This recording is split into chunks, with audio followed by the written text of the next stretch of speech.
बोला. येस, त्याचं असं म्हणणं आहे की फक्त हिंदू आणि दलित दुबार मतदार दाखवले जात आहेत.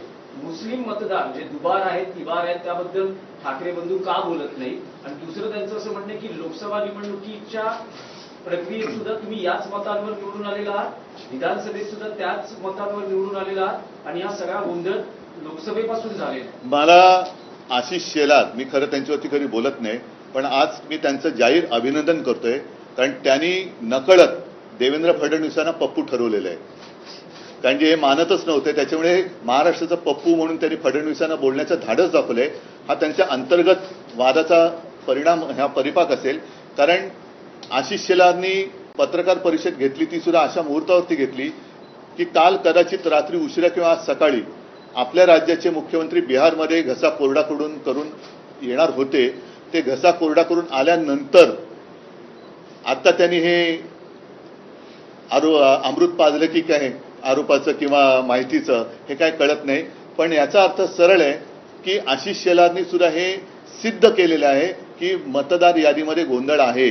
आणि आम्ही जेव्हा निवडणूक आयोगाकडे मागणी करतो तेव्हा आमचं एक वाक्य असं दाखवा की तुम्ही या मतांमध्येच सुधारणा करा. आम्ही पूर्ण मतदार यादीमध्ये सुधारणा मागतो आहोत त्याच्यामध्ये. आणि दुसरी गोष्ट काय की कदाचित त्यांची उठबस तिथे असल्यामुळे त्यांना ती नावं मिळाली असतील.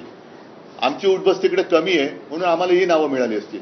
त्याच्यामुळे आम्ही जी मागणी केलेली आहे ती संपूर्ण मतदार यादी सदोष आहे आणि ती सुधारणा होत नाही तोपर्यंत निवडणुका घेऊ नका, ही आमची मागणी आहे. पण आशिष शेलार यांचं धाडस हे कौतुकास्पद आहे. नाहीतर साधारणतः आपल्या नेत्याच्या विरोधात बोलण्याचं धाडस हे आता भाजपवाल्यांच्या अंगात राहिलेलं नाही. हा आरोप थेट त्यांनी मोदी शहांसकट सगळ्यांवरती केलेले, कारण लोकसभेपासूनचा त्यांनी घोटाळा काढलाय. म्हणजे इतरत्र ते जे जिंकलेत मोदी शहा, अगदी वाराणसी बिराणसी, त्या दिवशी संजय राऊत यांनी काढलं ते सगळं.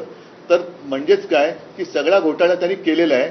आणि दुसरा महत्वाचा, सरकार तुमचं असताना विरोधक घोटाळे करतात म्हणजे तुम्ही सरकार चालवायला नालायकात, म्हणजे सरकार चालवायला तुम्ही नालायकात. तर हे सगळं एका दगडात आशिष शेलाराने अनेक पक्षी मारलेले आहेत. त्याच्याबद्दल मी त्यांचं कौतुक करतोय.